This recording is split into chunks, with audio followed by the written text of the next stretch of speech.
My name is, oh, as Mary mentioned, my name is Daniela Munden or Daniela Munden, and I am going to be presenting today, um, working as a peer specialist in rural Idaho and managing ethics in rural communities. And let's see. So I'm just going to do a brief introduction. So as I mentioned, my name is Daniela Munden. I go by Danny and I use she, her pronouns. I've been a peer specialist since 2014. I have a bachelor's degree in psychology. I currently work as the outpatient department manager at a body and mind health services in Boise, managing a staff of case managers, CBRS providers, TCC, peer supports, family supports, and youth support providers across the whole state of Idaho. And then our office locations are in Boise, Middleton, Kamiah, Boise, Moscow, and Twin Falls. I am a veteran of the Army National Guard. I do identify as lesbian, gay, queer, whatever. I am a wife, a stepmom, a grandmother. I'm a mentor, I'm an illustrator, I'm a world traveler, a teacher, I'm a minimalist and a dog mom, and I am so much more. As a peer specialist, I role model my own recovery story by using my experience of overcoming obstacles while serving in the military, being gay in Idaho, being gay in Idaho, loss of friends to suicide, and aging gracefully. I'm almost 50, so that's something that's new to learn with. And many accomplishments achieved through much self-care while providing care to peers. Today, I'm going to be doing an overview of the Code of Ethics and Professional Conduct. Let me get my notes here. I'm going to be addressing the topics of going over an overview of the Code of Ethics and Professional Conduct of those working in the field of peer support services. I'm going to discuss the cause and effect of limited resources in the rural areas. I'm going to be discussing ethical challenges for mental health professionals in rural areas, and also best practices for peer specialists or those in the peer services.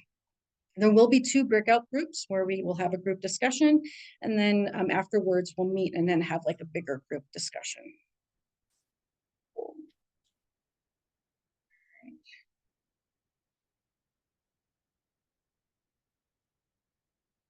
All right, so the Code of Ethics. It is a list of 16 ethical and code of conduct requirements for those in the peer services. First, to understand ethics and codes, we need to know what is the difference between ethics and the code of conducts. Code of ethics are the perimeters of decision making. These are the set of rules, guidelines across the board of all fields of mental health that guide professionals into making good decisions and not harming those they provide services to. The code of conduct sets the standards for governing actions of how we maintain professional relationships with peers we provide services to. So this next group these are taken from the BPA website, and they are the actual code of conduct for the peer specialists. And there's 16 of them, and I'm going to go through and I'm just going to read them and just kind of how they apply, how I use them as a peer specialist in my own practice. So the first one is role model recovery. As a peer specialist and other related peer fields, we role model living a life in recovery of healthy self-care, healthy boundaries, healthy communication, and the ability to ask for help and problem solving without compromising our code of ethics and conduct and within the scope of our profession. The next one is respect the rights and dignities of those they serve. I have found that the best way to do this is in the first few appointments and getting to know the peer by taking an interest in who they are and what their beliefs are and talking about how best I can respect their rights and dignity within the community, their homes, and their professions and other professionals. The next one is respect the privacy and confidentiality of those they serve. I always set a boundary with peers that I will respect their privacy and confidentiality as long as they are not threatening to harm themselves, are suicidal, or want to hurt others, as I am a court-mandated reporter. I have the conversations of what we would do when we see each other in public or meet at a location with similar social groups. I set a boundary and I set a tone for respecting their privacy and confidentiality. The next one is peer supports. We openly share their personal recovery stories with colleagues and others that they serve.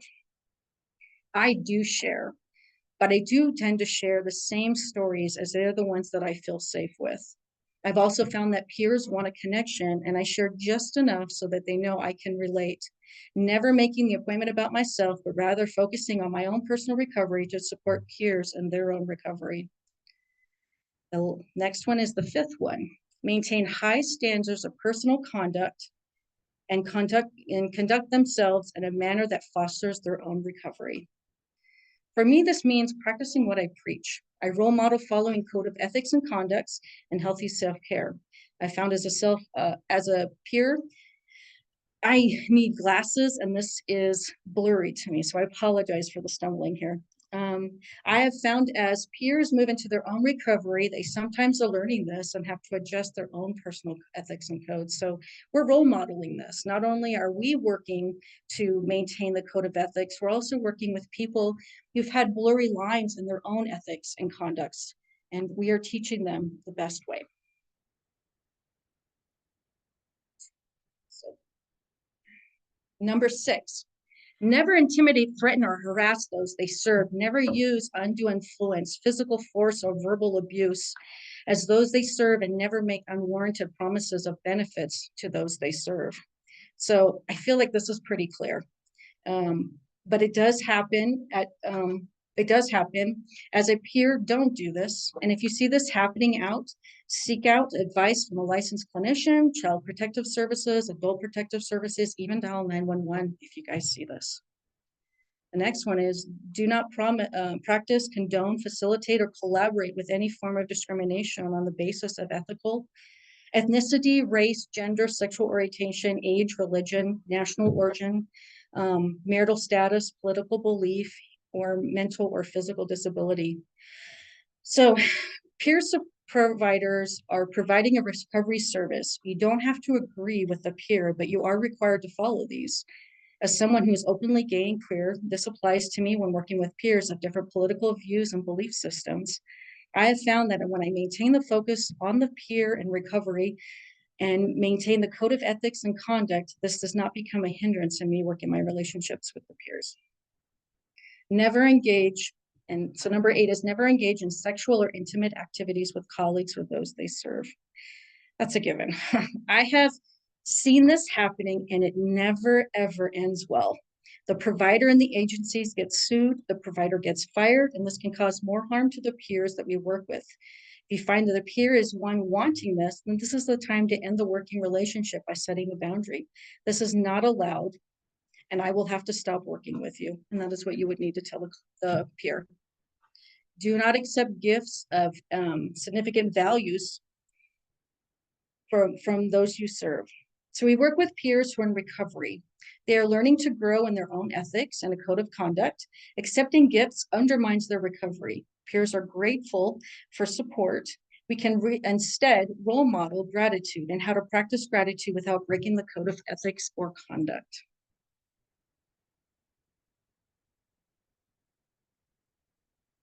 Oops. A little trigger happy there. All right, so then we're to the 10th one. Do not enter into dual relationships or commitments that conflict with the interests of those they serve. This can be challenging in rural communities when a working relationship happens, and a conversation should happen reviewing the code of ethics and conduct and how best to respect the privacy, confidentiality, rights, dignity, and the dignity of the peers. So basically, when you're in rural communities, sometimes this is unavoidable. So you need to be open to having those uncomfortable conversations of what it means when you're going to be out in the community together. 11, do not abuse substances under any circumstances while they are employed as certified peer specialists. Peer specialist role is to role model recovery. If you're abusing substances, please seek out help. There's AA, NA, licensed professionals, and faith-based support groups, a trusted friend, and a suicide hotline where you can dial 988. It doesn't do the client or peer any good if you are not in your own recovery. 12, work to equalize the power differentials that may occur in the peer support and client relationship. When a peer position, we can assume the role of superiority, and peers can themselves put the peer in a superior position, creating an unbalance of power. Peers, in other words, Peers is another word for friend. While we are not to engage in dual relationships, our roles are to role model what healthy relationships are with boundaries. It is not about the power over someone, but encouraging recovery to a better life. 13, ensure that all information and documentation provided is true and accurate to the best of their knowledge. So this means document what happened and not fudge. I found that those who fudge on their documentation tend to break the code of ethics and conduct. Proper documentation keeps you accountable. And let me just make my screen bigger because this is hard to read. So 14, keep current with the emerging knowledge relevant to recovery and openly share this knowledge when their colleagues and those they serve. So this helps when role modeling recovery. Not only does it benefit the peer, but it also benefits you as well. So stay current on the current, CEUs, current trainings, current ways to continue to better your service as you're providing peers, when you're providing services as a peer. 12, remain aware of their skills and limitations. Do not provide services or represent themselves as experts in areas for which they do not have sufficient knowledge or expertise. So this means stay within the scope of your practice. Here at A Body and Mind, we provide a bi-weekly peer-to-peer meetings where it's facilitated by a peer and a licensed clinician who provide insight and guidelines to stay in the scope of practice. And if you find that you're in a position where you're having to do a little extra, say case management services, or finding yourself in a position where you're doing more counseling services, your role as a peer support is to recognize what your role is and then encourage them to seek out additional services, to seek out counseling, to seek out maybe a case manager. Do not hold, so number 16 is do not hold a clinical role and do not offer primary treatment for mental health issues. Prescribe medication, act as a legal representative, or provide legal advice. Participate in the determination of competence or provide counseling, therapy, social work, drug testing, or diagnosis of symptoms and disorders. So the rules of 15 and 16, they go hand in hand. If you maintain the 15th one, be aware of their skills and limitations, and do not provide services or represent themselves as experts in areas in which they do not have sufficient knowledge or expertise, the number 16 would never be an issue.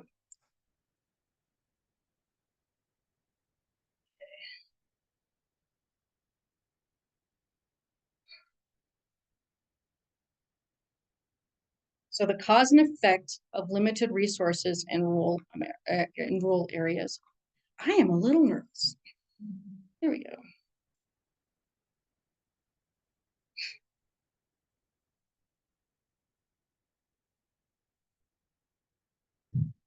All right, so the cause and effect. So in rural areas, they are lack of resources that exist, and stigma discourages people from getting help. Let me find where my notes are.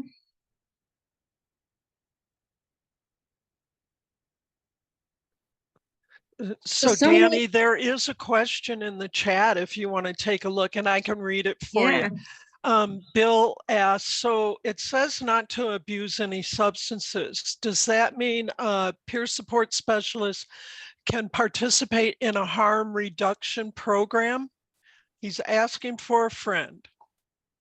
I have not heard of a harm reduction program. If it applies to learning how not to use or abstain from substances, I would imagine yes.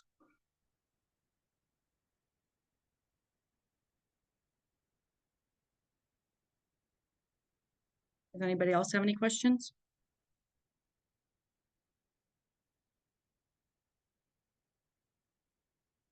I am not familiar with MAT, M-A-T. I'm sorry.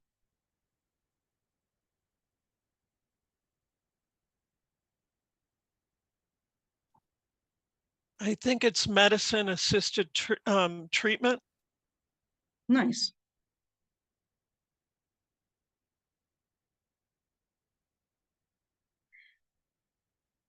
Okay, I get where this is going. This is, I would say that that one would be okay. The reason is they're seeking out treatment. Um, as for a provider in that program, I don't know the answer. That is not my call to make. I'm sorry, I can't answer that question. I would say check with a licensed clinician, make sure that if they are engaging in this program, that they are in good recovery, attending meetings, taking care of themselves, practicing good self-care, and wanting to be in recovery and wanting to get better.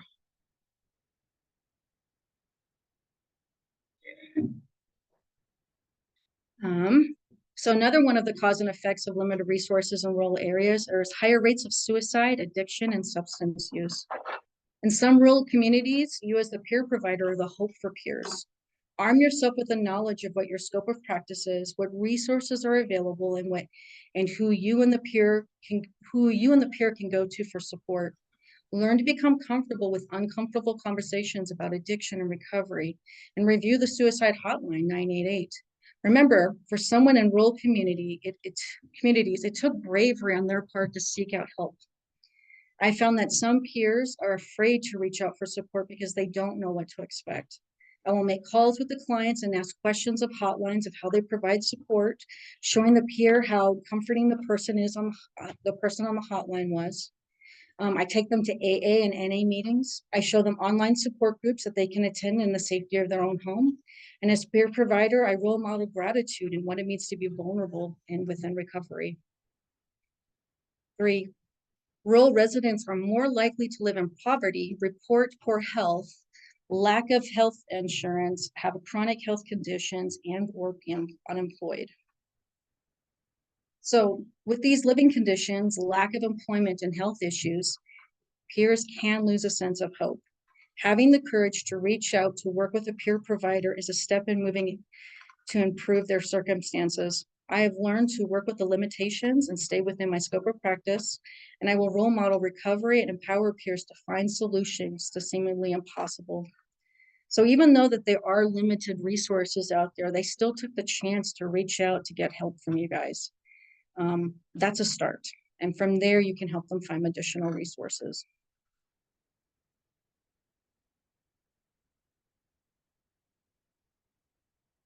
So the last 3 are limited access. Their number 4 is limited access to mental health services, often requiring traveling long distances for appointments with mental health professionals. So since the COVID pandemic, more services are being offered via telehealth, and though it might not always be the most ideal form of support, it is still support. Support your peers in finding agencies that offer telehealth services, such as a body and mind health services. The agency I work for, the whole state services, the whole state of Idaho.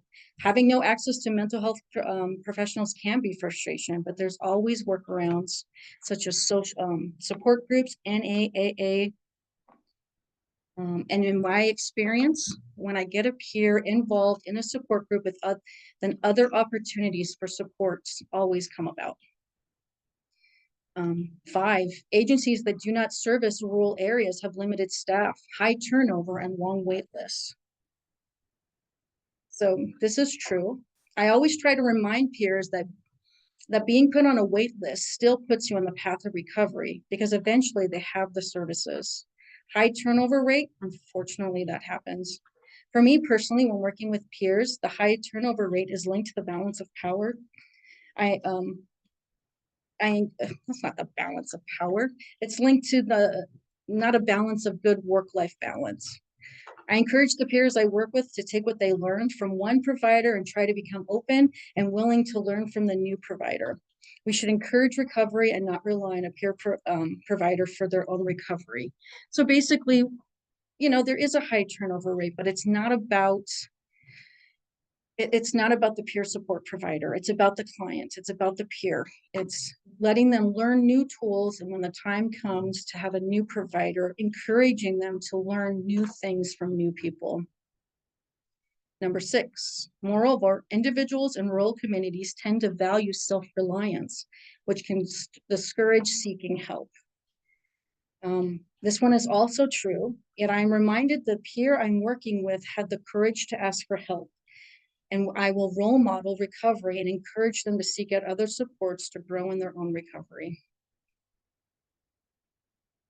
So So Danny, there are a couple of comments in the chat. go for it. Bill gave a little more information about what he was talking about. Go for it. Let me see.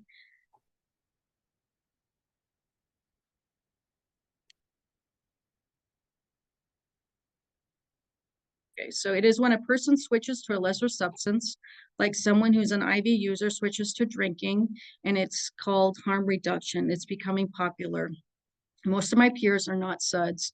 They have MH and anxiety issues. Therefore, recovery meetings are not appropriate.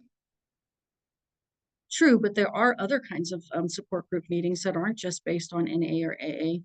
There's grief groups, there's anxiety groups. You can always go onto the NAMI website and look up other various forms of support groups. There's bipolar support groups, they have to manage with anxiety. Did I address questions or statements here? Okay.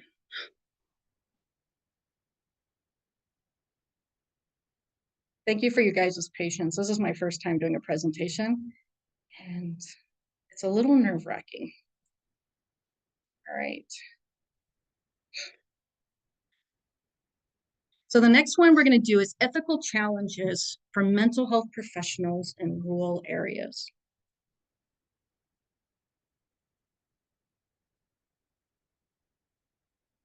I'm going to find my notes.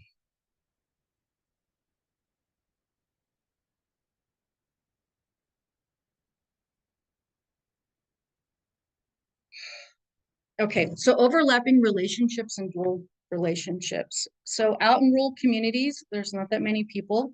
You often know who the doctor is. They probably go to the same church. Your counselor might be your family friend. Sorry, give me one moment.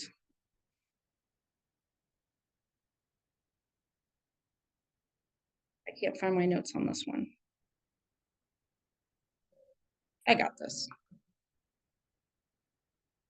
I might be a little nervous, but I got this. It's all going to be good. All right.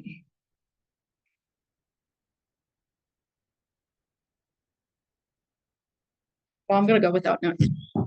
So overlapping relationships and dual relationships. So like I mentioned, working in rural communities, you need to be wary and be mindful of this. As long as you're following the code of ethics and the code of conduct, they set the standards of how you're supposed to navigate those relationships.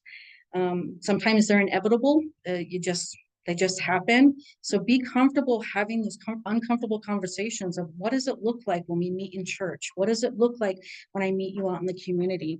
I tend to a lot of times tell peers that I work with that I'm not ignoring them, that it's a HIPAA violation for me to come up to them and start talking to them. So we discuss how are we going to navigate that.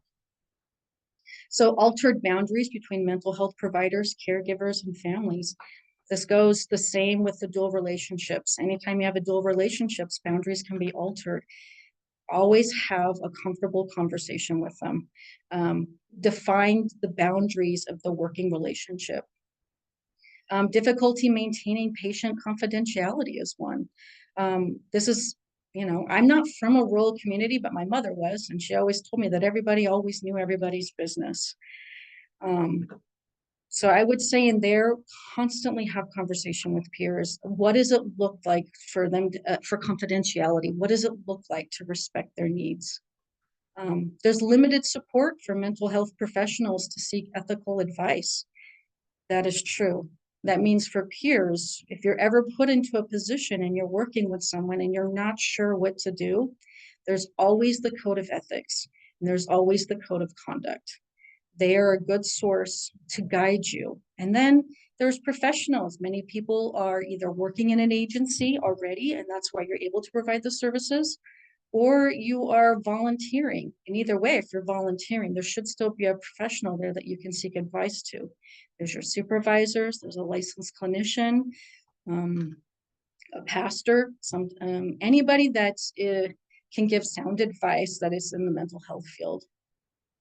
Number 5, there's a high burnout of mental health providers. There is, and that's, high burnout rate, that's across the board in any profession. It's just a need to improve self-care. It's a need to have good work-life balance. It's a need to understand our limitations. I have found a lot of times when I am burned out working with peers, I tend to be working harder than they are. I tend to do more than what they are, and I need to step back. So I am zipping through this. Are there any questions? Thanks, you guys. I see a thumbs up. You're doing awesome. Thanks, you guys. I hope someday you guys get the opportunity to do this. This is amazing. So I'm supposed to do this in 2 hours, and I was so nervous that I've been talking for 30 minutes. So I'm going to go backtrack a little something here. I wanted to share how I actually use my experience. So when I'm working with peers in the rural communities, it may or may not be the same as you. I've worked in Payette, Parma, Notice, Homedale, Weiser, and Marsing. As a peer, I always share enough to build a connection, but not too much where the appointment becomes about me. And so I found that's really key when I'm working with peers. They want to know that you can connect with them, but don't overshare. I'm openly gay. The peers I work with feel comfortable working with me as they themselves all feel like they don't belong in their community. Some of the peers identify themselves within the LGBTQA+ community. Some were leaving the faith of their family and exploring new faiths. Some wanted to create new lives for themselves outside of family and community norms, and others were struggling with addiction and trauma. So I found myself, when going out into rural areas, because I'm from the city, that I never quite understood I had biases. So when I allowed myself to just follow the code of ethics and follow the code of conduct, it gave me direction. It allowed for me to step back and just allow for the fun process of being a peer to work. Does anybody have any questions?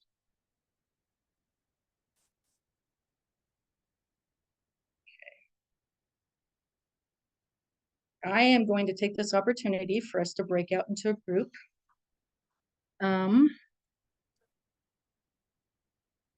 So for the breakout group, I would like for you guys to discuss how has limited resources in rural communities affected your ability to do your job?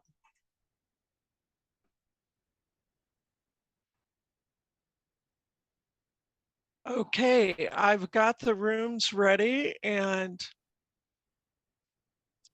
one thing that works really well is if in your room, if one person wants to share what the room, after we get back, what the room discussed, or possibly Danielle is just going to open up to everybody to just go ahead and share. So I'm going to send you to your breakout rooms now.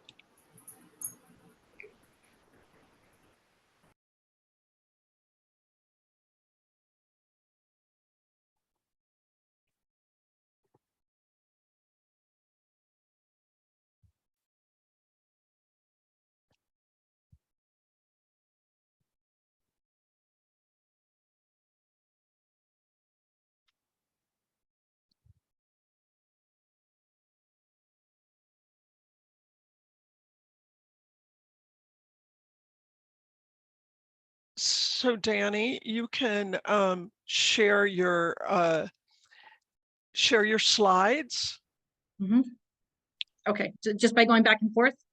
No, you can, if you're going to go back and forth, I'll share the slide to the breakout rooms. I don't know how to share the slides. It'll be under more, most likely in your menu. It'll say share slides to breakout rooms. Got it. I just did it. Okay, so if you do go to breakout rooms, if you decide to join, then I'll go ahead and share the slide, because it'll stop sharing the slide once you go into a breakout No, room. I think I'm gonna take this moment just to calm down. I found myself getting extremely nervous. So You're doing great. And this I can suggest, if you end up with extra time at the end, pick something from the beginning, from either the ethical challenges or the code of ethics, and ask people to share their experiences with those kinds of dilemmas within those. So that is a great idea. Thank you. Okay, Sandra Gomez. And we'll do about like 10 minutes. We agreed, right? 15 minutes. Yes, so let's see. I'm gonna pull them out at about a couple, let's see, 40, like 9:52. Let me write that down because I need to write it down, otherwise I forget. Sandra, I'll put you in a back in a breakout room. What are you gonna say, Rachel?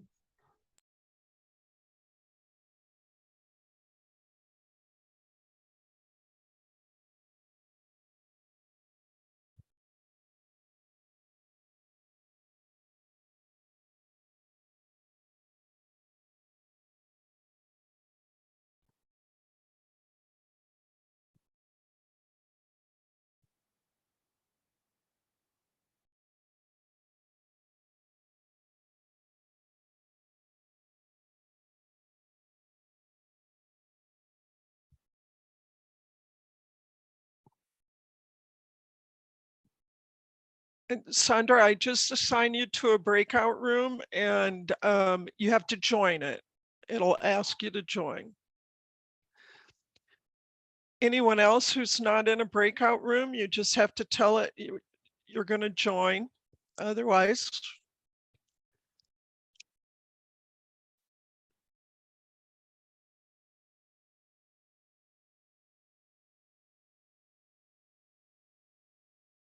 great.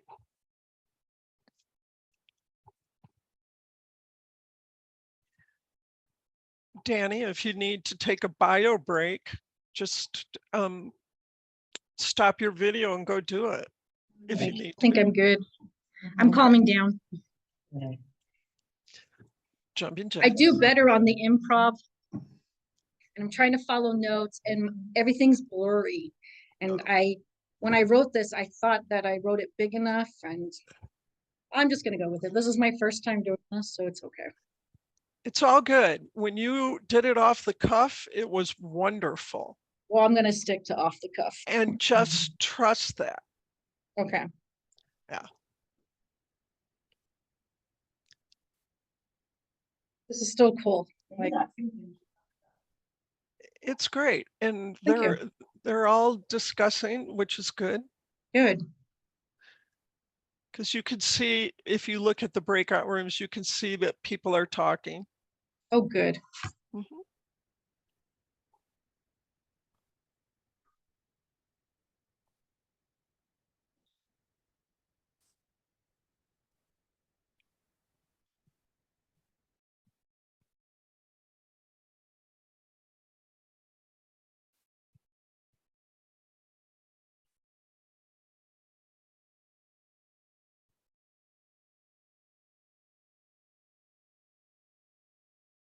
Eden.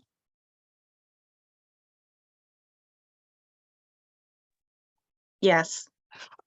You know, I was going to say, why don't we just pause the recording for right now while they're in the breakout rooms, and then just start it back up once I bring them back out.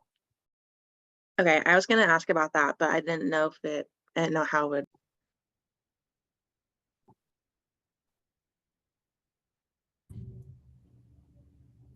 I think I accidentally kicked something out.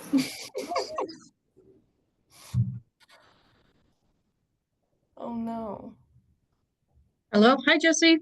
Hi. No, you're good. I got out of the slides so that we can have some discussion and so that we can talk about this. So if you want, you can also mute yourself.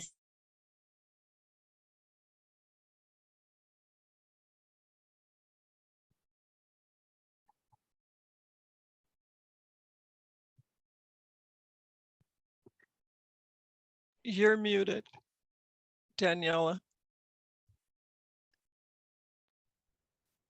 All right, I am not muted anymore. All right, so I think everybody is back. I would like There to we have go. just a group discussion. What did you guys come up with? How has limited resources in rural communities affected your ability to do the job? You're welcome to type in chat, but you're also welcome to share some stories, share some experiences. Hi there, Jennifer. Hi. Danny, you were going to stop sharing your slides so you could see the gallery during this part. I did stop. It's still showing, so just go. Oh, here we go. Stop sharing. There you go. Okay. All right. So for me, when I worked in rural communities, sometimes the limited resources were, if I had clients that were suicidal and they didn't have any gas, they didn't have transportation. Sometimes it was hard to get them the extra support that they needed. Sometimes when I worked with parents that, my peers that happened to be parents and they were struggling with their children, they didn't have the resources. So, daycare, they didn't have simple things of like a school counselor, anybody that they could reach out to. Does anybody have anything where they've experienced working out in the rural community where it's kind of made it hard?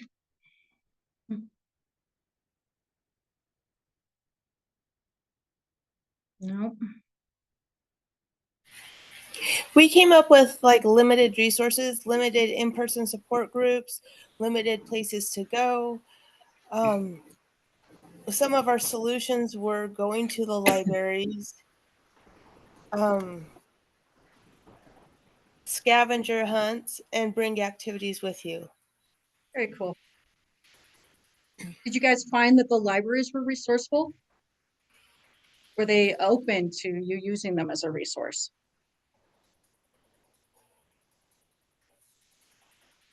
For instance, I've been in some rural communities where a librarian was actually quite mean and didn't want us using the resources there. Yeah. So I had to role model patience, calm, being nice in the library. And I think they had something against the actual family that I was working with, not per se the services that I was providing.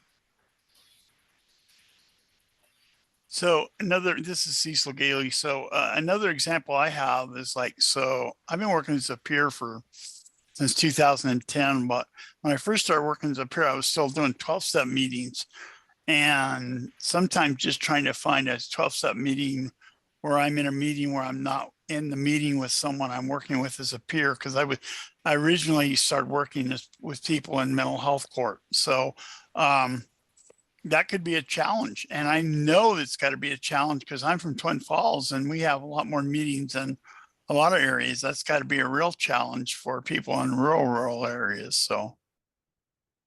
Yes. I found myself. I know a lot of peer, I know a lot of peer supports in Idaho Falls in particular, and that are in recovery, and they go to their recovery meetings. It's just, I think the extent that you're sharing. Yeah, and I think it's how they handle that. And it could be, and mine was a little different because I was working with the court system, mental health court. So I was a forensic peer support, and it gets a little different as far as sharing, people being uncomfortable to share around me, especially if they had relapsed or something along those lines.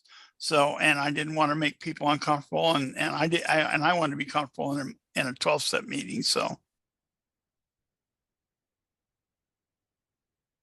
Because there's a whole disclosure thing. Like when I used to have to self-disclose, like when I was working with people in mental health court, if they told me of something they had broke the law or broke the rules of mental health court, then I was required to report that. And I had to disclose that right up front working as a peer. So. Same here.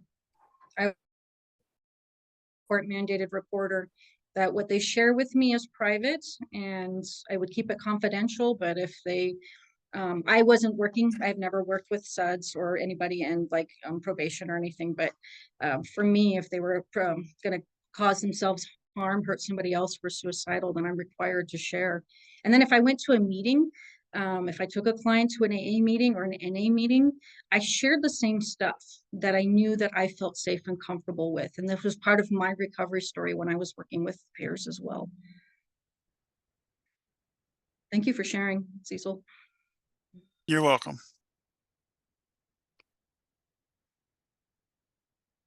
Does anybody have any questions before we move forward?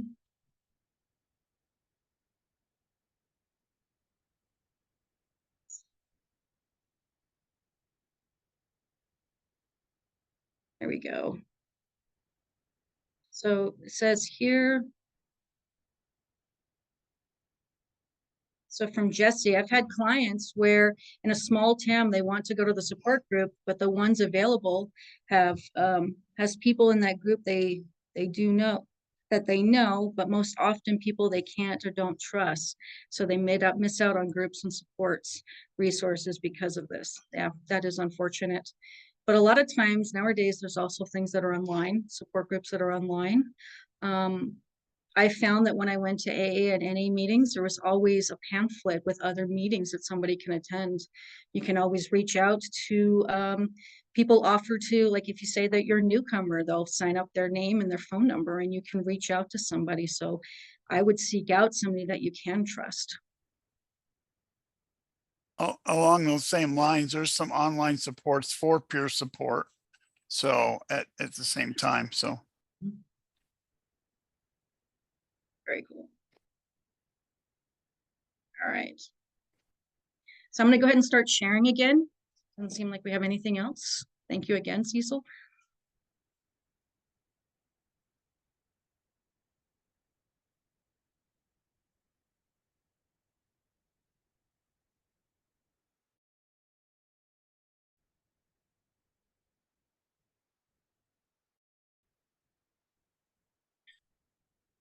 Is my slideshow showing? Nope.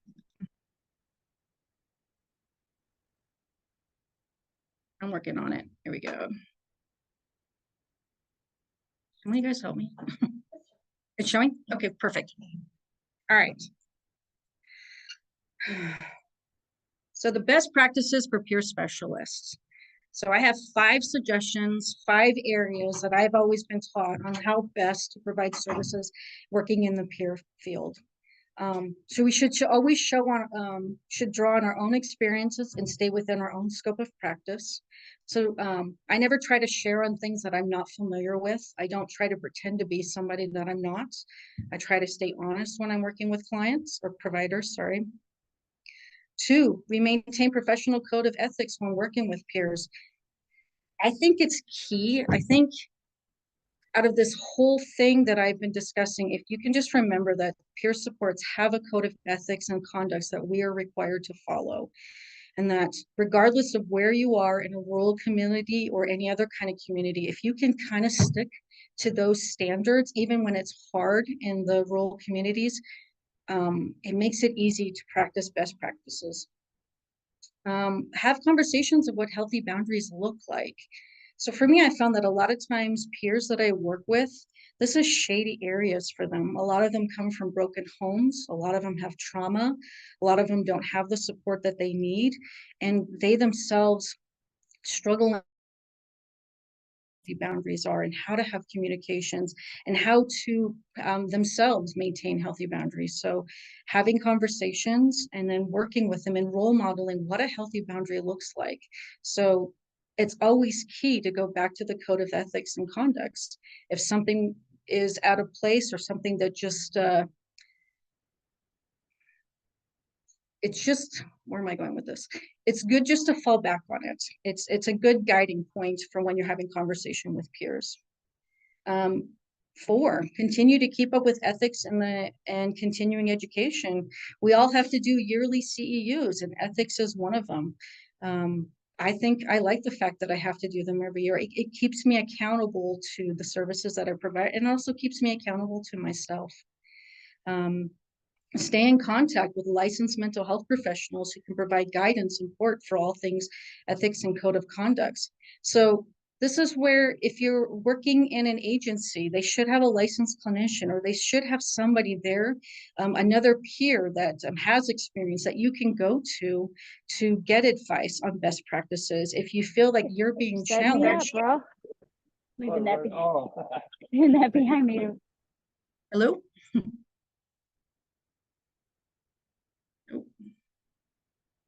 I just muted that person. Okay, sorry about that.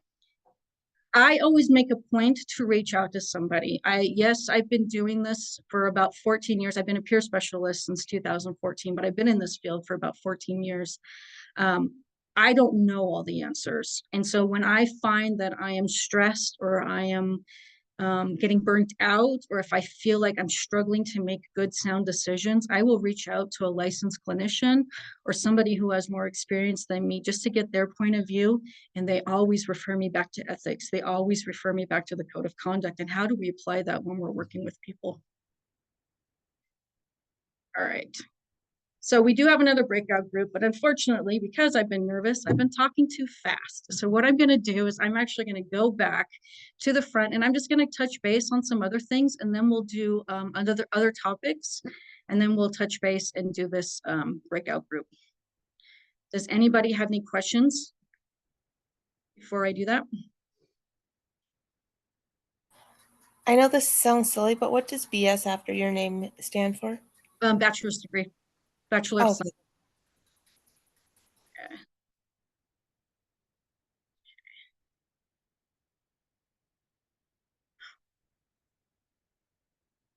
I wanted to go back to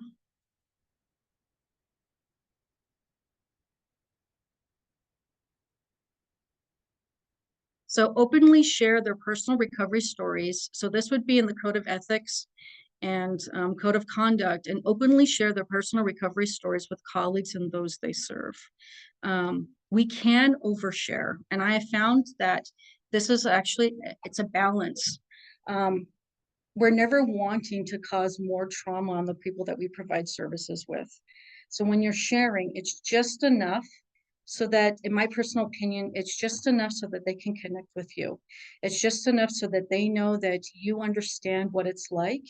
It opens it up to where they're willing to listen, and they're willing to try some recovery tools and whatever you might be offering. The next is don't engage in sexual intimate activities with colleagues. I actually see this quite often, and it's not just within the peer community. I've seen this in the counseling and the case management. I've seen it across the board. It is not good to do this. And then in a rural community, this is a blurry line sometimes. I'm going to share experience where there was times when I was working in a rural community that because I am openly gay, the clientele that I tend to work with, they were also outside of the norm. And some of them were experiencing their own sexuality. So sometimes I had to have those conversations that I wasn't interested in them, that it was a friendship. I was going to teach them how that they can navigate their own story, their own life, but there were certain boundaries and things that we could not do. And if they didn't respect that, I wouldn't be able to work with them. And a lot of times it did work out and it was just fine. It was just one occasion where it wasn't, and I had to stop working with the person. Gifts, accepting gifts. I work as a peer specialist also in the refugee community, and some of them also live out in rural communities. And that one is also hard at times, because some within their culture, that's their thing. They want to feed you. They want to get you presents of things. And sometimes they appear offended if you don't take anything. It is really not allowed for us to take gifts. Don't do it. I would rather have them be uncomfortable than me compromise my profession, compromise my own ethics. And it just doesn't make you feel good. If you have to lie, this is where it comes in, fudging notes. Just don't do it.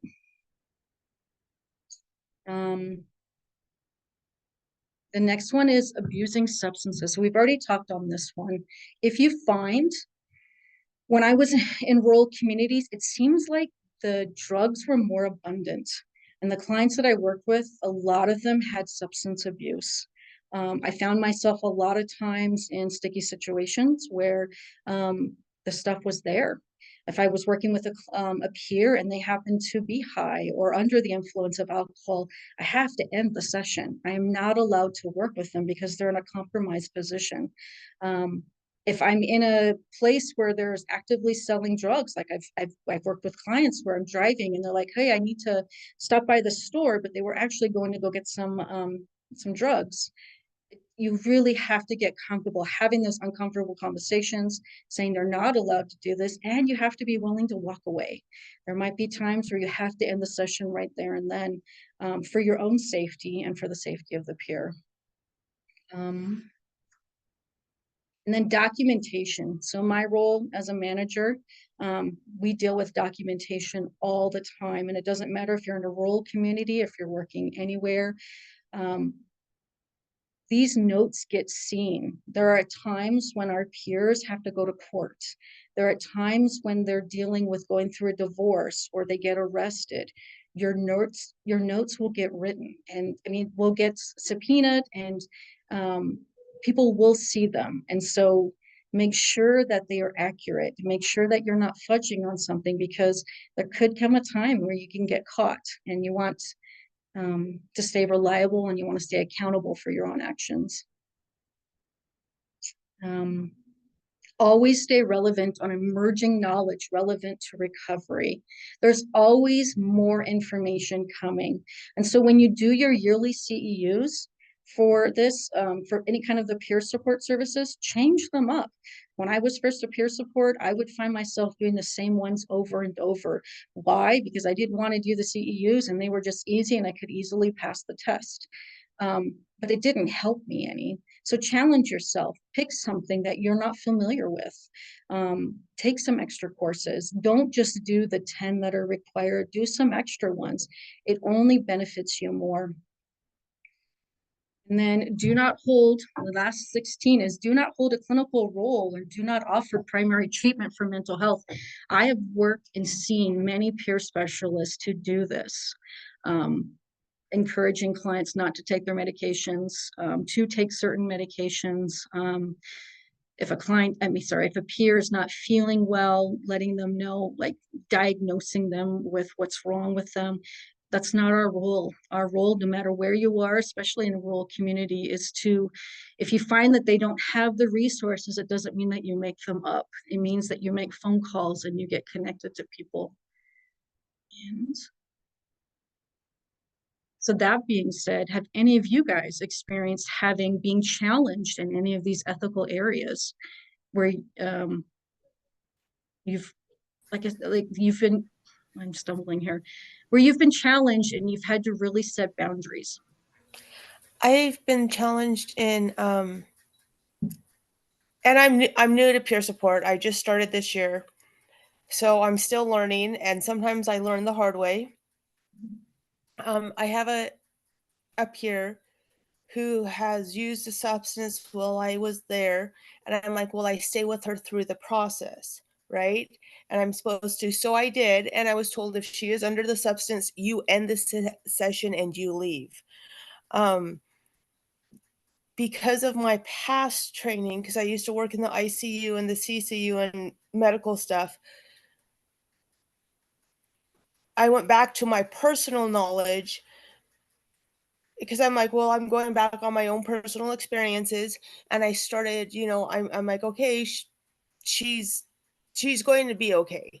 And they're like, you can't do that, because at that point in time, when I crossed the lines and I started counting her respirations, I was going into clinical. And so I was told, I do not do that. I do not rely on my past experiences in the medical field. I stay in the peer, in the peer lane. And that was a hard lesson, but it was a good lesson for me to learn. Thank you for sharing. I'm also a case manager and a CBRS provider. So when I provide peer support services, it's a really fine line that I have to be really aware of when I'm doing case management, and I have to back off and allow for the process to work. And I encourage them to, reach out to their case managers. And if they don't have the service, then I'll encourage them to sign up for the services. Carrie says, I try always to, I'm on PM today. what? Great, will that work? Question mark. Jermaine, you need to mute yourself. Okay. So Carrie says, I try always to ask their doctors questions when I ask about medications. So there's an interesting point that you just brought up, and I'm going to come back to that one. Chris says, I'm also a case manager and CPRS and family support, as well as a peer. Plus I do admin duties and other things. Yeah, that is a lot to do.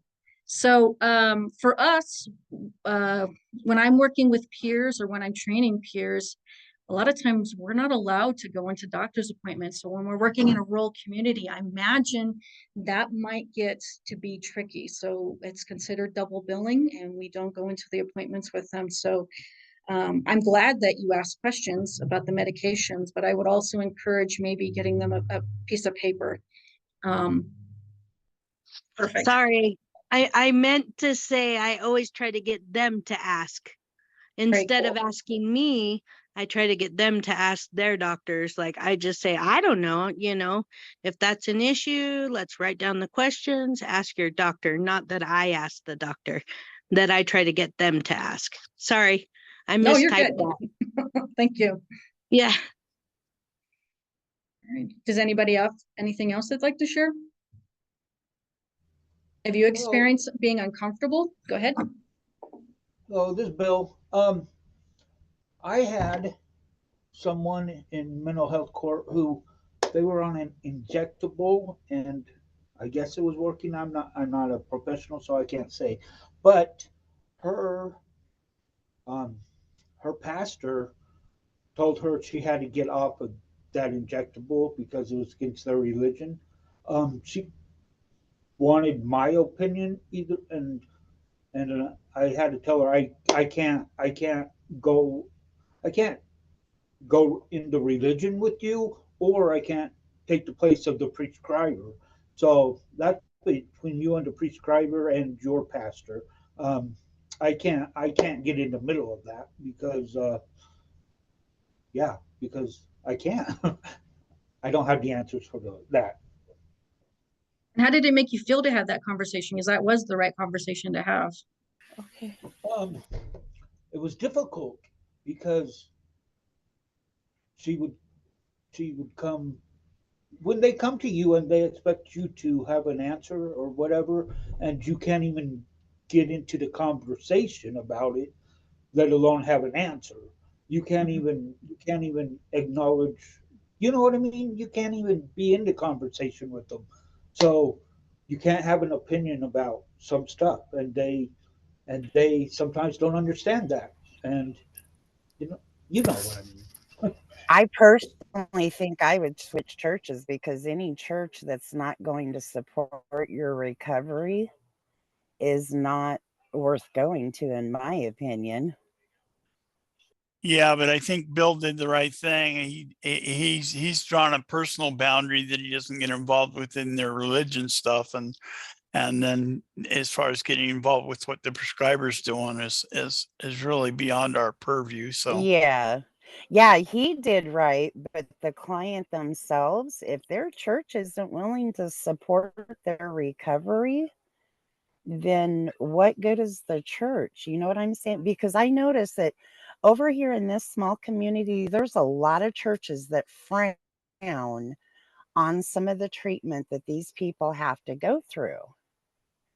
And I just feel that if they're going to be successful in their recovery, then their religion needs to support them as well as the community and their peer support specialists, their therapists. They need that extra support.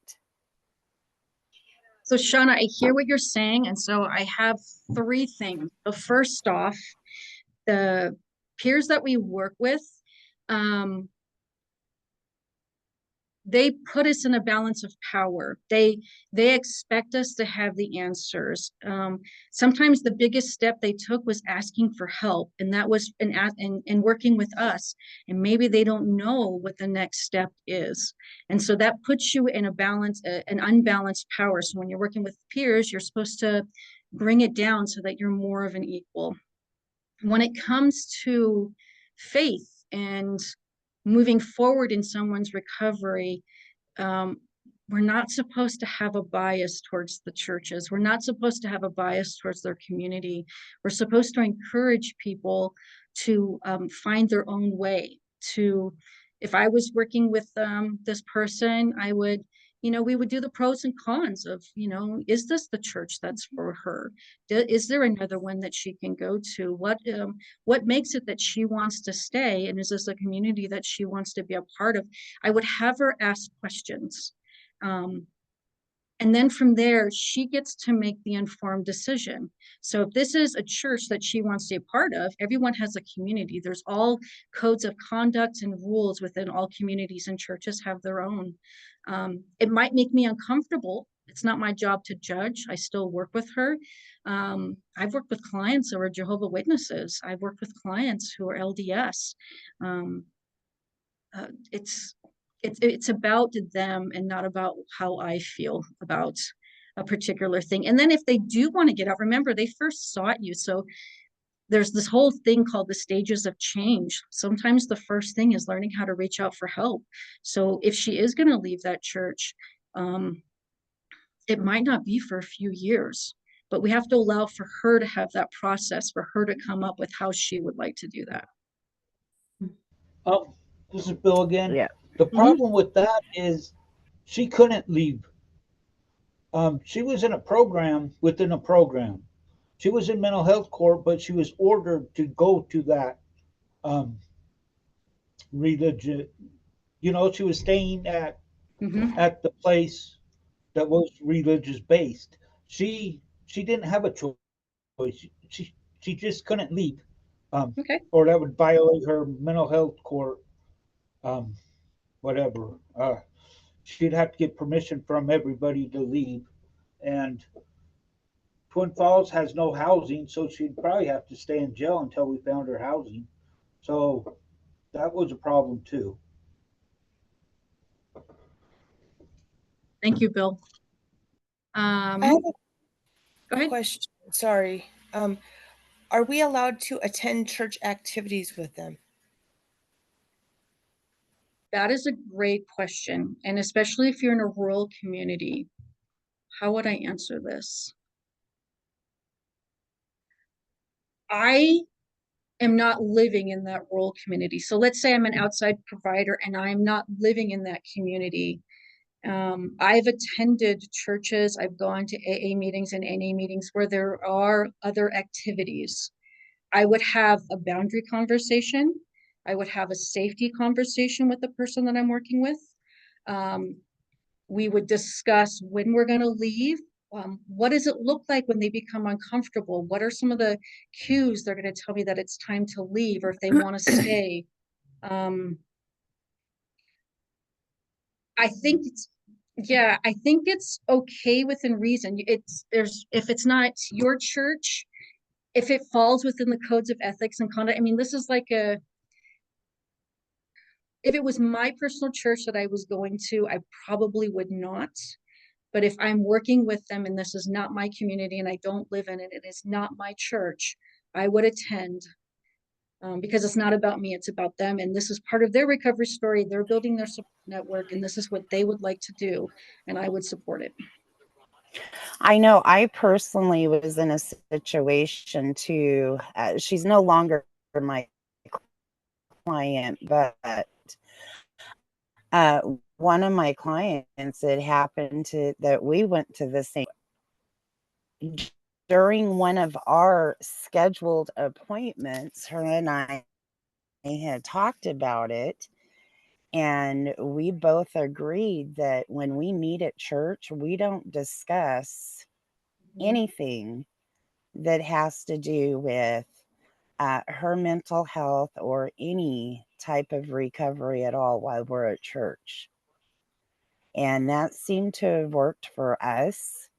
You know, we would pass each other and greet each other like you would everybody else at church. But while we were there, we didn't discuss anything that had to do with peer support.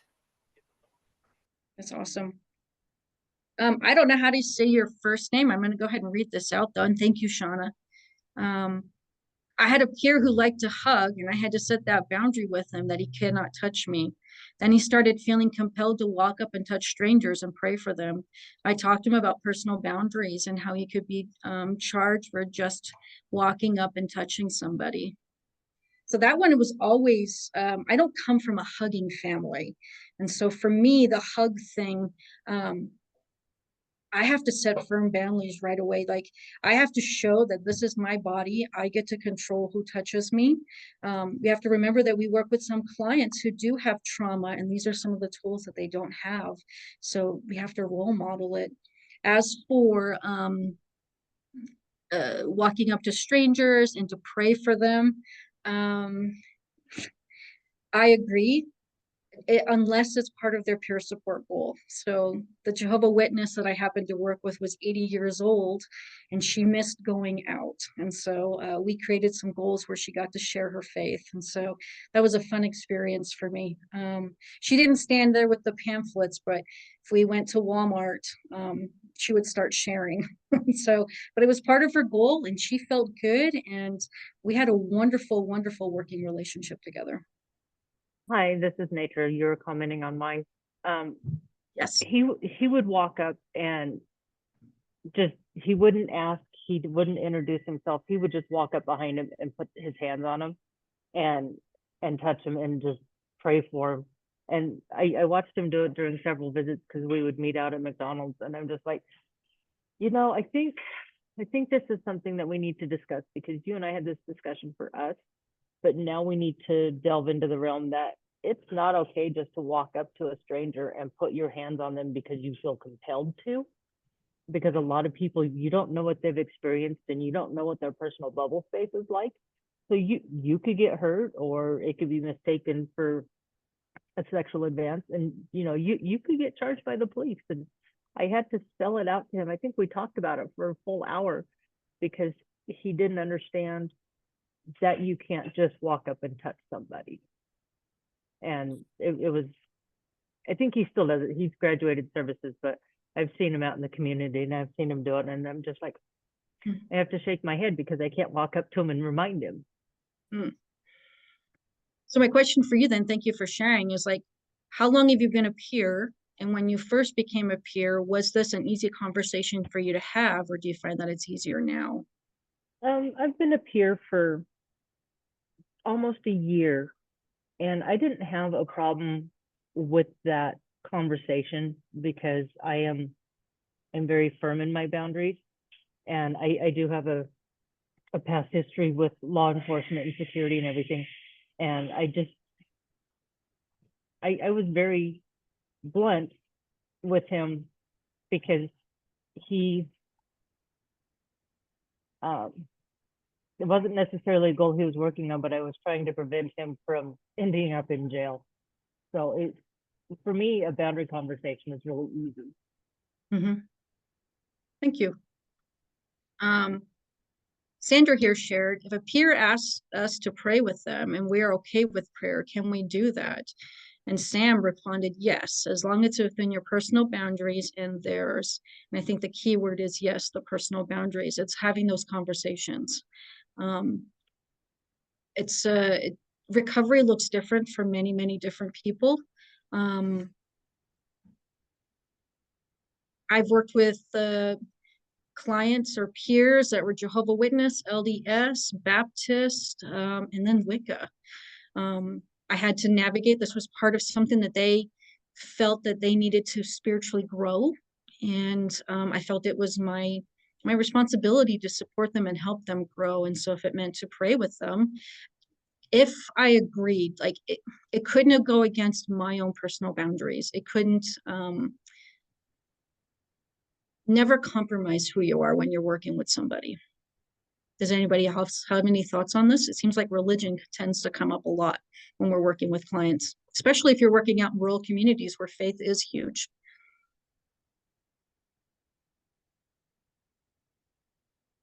What if you don't have a faith and you're working with peers that have a faith, a strong faith? How do you navigate that?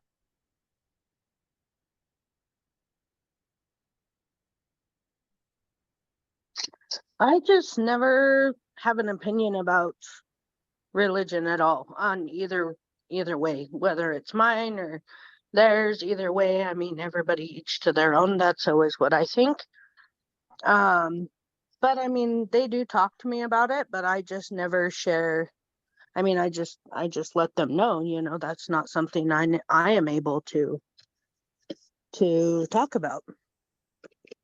But Yeah. sometimes they talk to me, you know, if they're having, say, problems in their church, or I just say, well, who could you talk to about that? Or, you know what I mean? I don't ever offer a specific opinion, I guess. Very cool. Thank you, Carrie. Yeah. So, you know, when I first started working out in rural communities, granted, I'm from New York and Connecticut, I'm from big cities, and then we moved here to Boise. And so being gay and out, I had some biases. And so when I go to work in a rural community, I think that people are going to be mean towards me. And so I'm going in with some fear. But I've learned over time that that's generally not the case.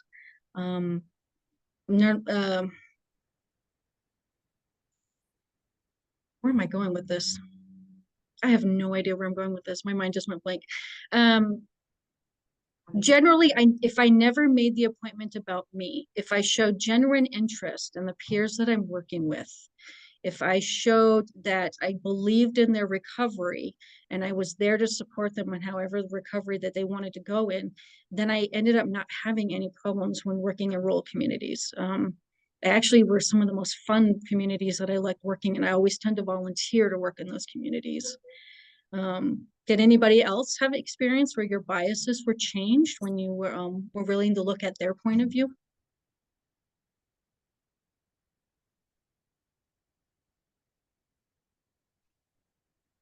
Nope. All right. So I'm going to bring up the slides again. Let's see if this works.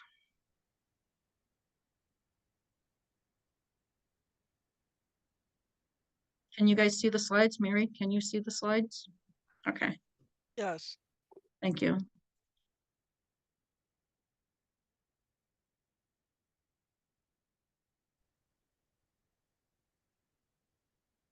So we've already talked about how I've had to manage maintaining ethics and code of conduct when working in rural communities.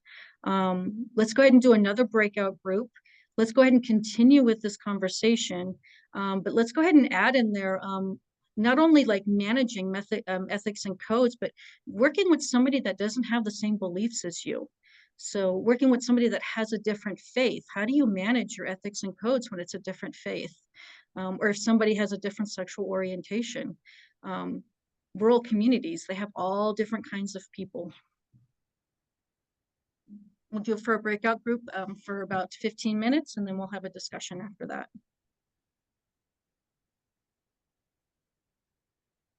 Yes, Mary? Okay, I'm getting them set up right now.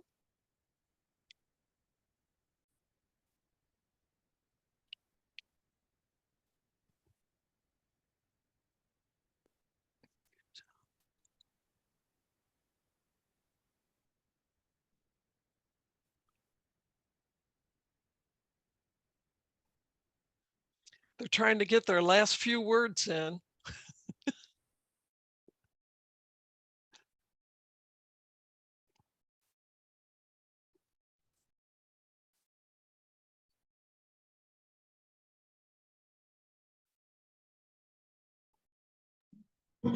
That's good.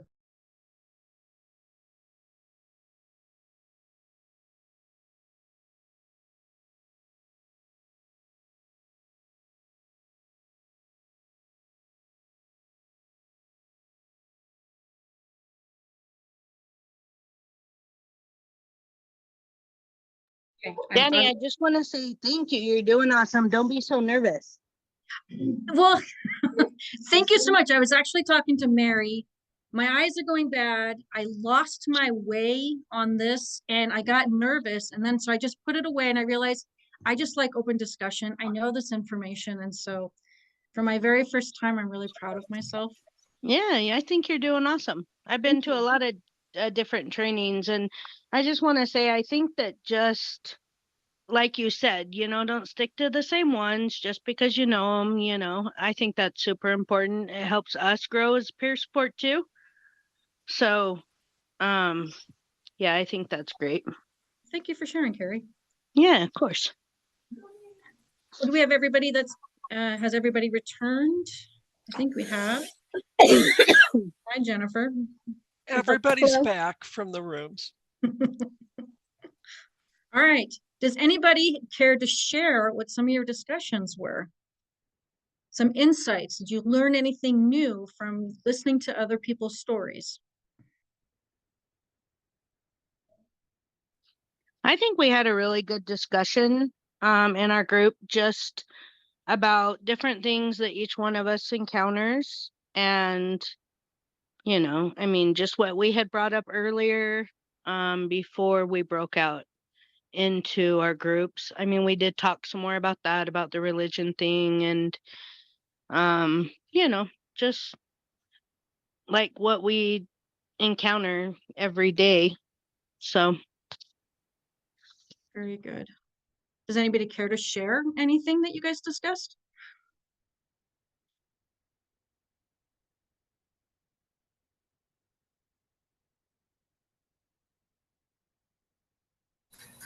Don't make business deals with peers. Ooh, definitely. And why would that be? What are some of the concerns there if you make a business deal? One, and maybe this is my boundaries getting mixed up because I also work at a drug and alcohol rehab facility. It goes over the $5 limit. And it's just a mess. Yeah. Thank you for sharing. Yeah, business is, I've never experienced the business one, but I have experienced people wanting to be friends with me on Facebook, sending me friend requests. I have experienced, I was at Walmart once and somebody came up to me and just gave me a hug that I used to work with. That threw me off, came out of nowhere. That one I really didn't get a chance to share the ethics and conduct. I allowed myself to thank them and then just move forward. But actually for like the Facebook and social media, I'm a firm no. And I feel like that's along the lines as business as well. So I run into something kind of often when I have people that struggle with anxiety out in the community, and we go out in the community. My mom is like shopping all over the place all the time. Like she's at the thrift store, she's at, and she knows what I do. But she will say hi to me. And so I usually have a conversation with my peers when I first start working with them about, hey, if we see somebody out in the community that I know, would you like me to introduce you? What would you like me to introduce you as? And all of them so far have said, oh, just tell them that I'm your friend. So when we see my mother out shopping, I'm like, oh, this is my friend Sue, and we go on our way. Right. And she doesn't try to engage them in conversation because sometimes she just meets me as I turn a corner, and she's gonna say, oh, hey, what are you doing? I'm like, this is my friend Sue. And she is like, oh, okay, I've never seen this friend before. So it might be a sponsee in recovery. It might be a client. Apparently they're doing something.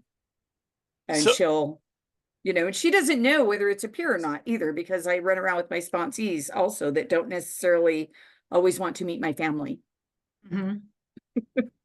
So along those same lines, so like if I was to run into one of my, one of the peers that I'm working with, and I'm out with my family or something, a lot of times I won't say anything to them because, I want to maintain their privacy too. Along those same lines, they may not want to be known that they're working with a peer specialist or or that or they even have a mental health thing going on, so and then I've had them ask me, hey, I saw you and you didn't say hi, and I explained to them why. And then and then I'll just ask them in the future, if I run into you, you want me to say hi to you, or depending on I'm with someone or what, I just have that conversation. So That's a good conversation to have. When I've worked with teenagers, a lot of times there's a stigma. I'm working with somebody, and so working with teenagers is a lot of fun for me. At one point, I am the cousin of the mother, and the other one, I'm her bodyguard. So, and she just loved it. And I figure, like, it doesn't always have to be a hard conversation when you're setting these boundaries and working with people. You can make it fun. Like, let's say you go out to the store and you see somebody, you can do a secret handshake. That way they know that they saw you, that only the two of you guys know. And not a handshake, like a hand symbol, like, hey, how's it going? I actually had a weird one that I have never encountered ever. So I was working Sunday, I was out eating breakfast with a peer, and there was one of my other peers was there with their friend, and they seen me and stopped and talked to me and then introduced me to their friend. And I was just like, hey, all right, and said, okay, I'll see you whatever day, is what they told me. And I said, all right, see you then. And then I'll wait. But that I have never encountered that. And it was just like, okay, here we go. Like, because sometimes they will introduce themselves, I mean, people do that. And so, but I never ever like break that confidentiality. It's up to them. I'm their friend. That's how they always introduce me, except for this peer that's seen me has been my peer gonna be 5 years. So is very comfortable. His friends know that he has a peer support, and so his friend was super excited to meet me. So but it was just different for me. I was just like, whoa, this has never happened. Wow, okay, here we so yeah, it was a That's little pretty different. awesome. I'm glad you have some trust with your peer trusts you that way. I would suggest, and this is what I do when I'm working with peers and it's that comfortable, have a conversation of what does it look like? Like if they're okay with coming up to me and talking, like what are they comfortable with? And then let's say we're hanging out with some friends, or they're not my friends, but they're friends, and they are sharing information. It's not for me to share. That peer can share as much as they want.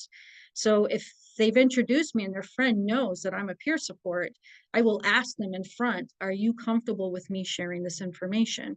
And so they'll say yes or no. And then I make sure that when I'm documenting that client gave me, I use client gave me verbal permission to share certain information, because without which I would need an ROI. And I'm trying to show them respect of their confidentiality and their privacy. Yeah. Well, and I didn't introduce myself as that. I mean, he introduced me that way to his friend. Like, I never ever introduce myself that way. And I don't even introduce myself if they see people out, their friends or family. I don't even like introduce myself. I just stand quiet and look at whatever we're by, or you know what I mean. And if they introduce me, then I'm like, oh, hi, nice to meet you. And however they introduce me is how they introduce me. That's up to them. We do have that talk a lot. And so usually it is, hey, this is my friend Carrie, but some of them that I've had, more than a couple years, they are very comfortable with telling their friends or their close family that, hey, this is my peer support.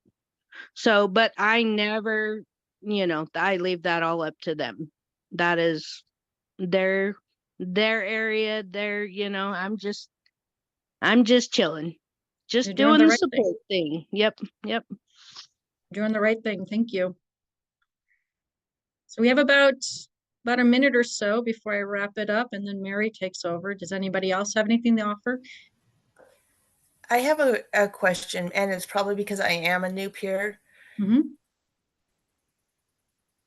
is there, like, in my other role is a $5 limit. In this role, is there a limit or is it a hard no? It's a hard no. Thank you. Yeah, it gets easier as you go. Just Okay. like meeting peers out in the community and walking to a store or the money, the more you do this, the more you practice the ethics and the code of conduct, it really gets easier. And people like to have boundaries. They Thank want, you. it's okay. And it's okay if you hurt their feelings sometimes. You're gonna show them different ways that you would like appreciation. Do you have any other questions before we're done here? No. Nope. Awesome. I just Hey, want to I wanted to say great job. Thank you. to the new peer supports, Mhm. those new peer supports out there. This is one of the most rewarding jobs you could ever ask for. So keep doing what you're doing, and like Danny said, as you go on, you will learn. You will learn. We've all been there. You know, we've all made mistakes when we started out, and I know I did, and I probably do to this. Oh, you muted yourself, Shauna. I was done talking. Oh, okay. All right, I so have I'm gonna. one question real quick before we go. It came up in the chat, and I don't know if somebody asked. How do we approach when somebody asks us, like, say they don't have a faith, they don't have a religion, they've strayed away from whatever in their childhood, and they ask us, where do I go? What church do I go to? How do we direct them to find that spirituality, that higher power for them, without pushing ourselves and what our beliefs are? That's a really good question. So if I was providing services, I would have them first write it out, do some free writing, do some journaling, write out what are the questions that they're asking, what are how do they view their own spirituality and faith. You can't help them find the course that they're going to go in without them defining or trying to figure out what it is that they want. And then explore. So I've had several clients that, wanted to explore faith. So we went to many different kinds of churches. I had one that wanted to explore Wicca. And so we would do that as well. But I would always let them guide the direction. And usually, so for instance, if they were nervous and afraid and really wanted to go check out a church, I would go with them. And my standing rule is I would go with you 3 times. So the first time I would speak and they can be next to me. And if they're nervous, they could just rely on me and we would sit in the background and just watch people. And then the second time I would, encourage them to reach out to somebody. And then on the third time, I generally would pull back. And that way seems to work from churches to NA to any kind of support meeting. All right. We're about done. I want to do some quick thank yous. First off, thank you everybody for I know I made some mistakes, but this was one of the most wonderful experiences I've ever had. And we've had some good discussions and I'm glad that you guys all joined. And I so much appreciate you guys for coming to attend and listen to me. I also want to thank Empower Idaho and Mary Wright. Mary helped me get this all set up and she's been working with me. I haven't done PowerPoint in over 14 years. So this was a new experience and working on Zoom. So thank you, Mary. I so much appreciate you. And I also want to express my gratitude to my coworkers, to Patrick Fithen, Michael Cooper, Christina Marcellin, Rachel Adams, Rachel Couch, Jermaine Austin, Tony Fisk, Misty Bernasconi, and then all the other staff of a Body and Mind Health Services.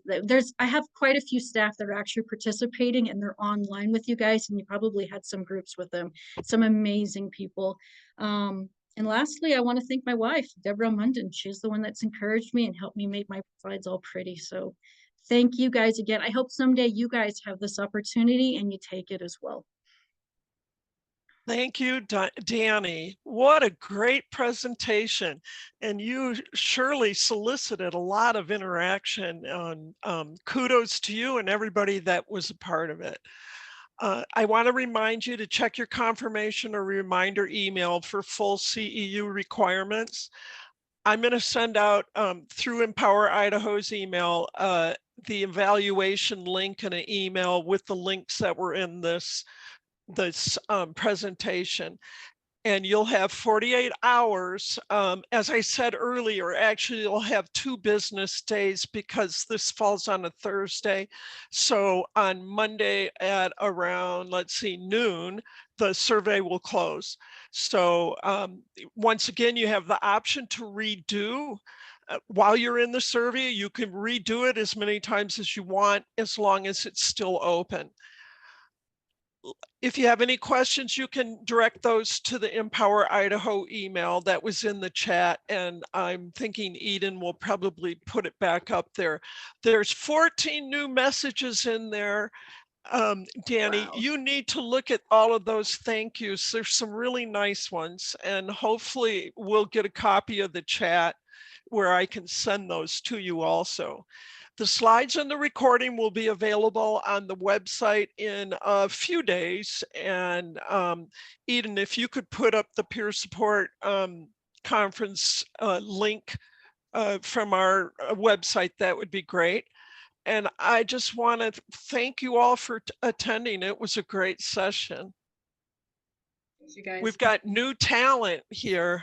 Danny is our new talent. Thanks.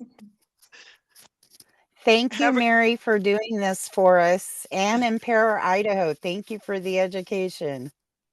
Wonderful. Hey, come on Thursday next week for scenarios. It'll be a great one too. Absolutely. Absolutely. I'm there. All right, everybody. Well, have a wonderful rest of your day. Thanks for coming. Bye. You too.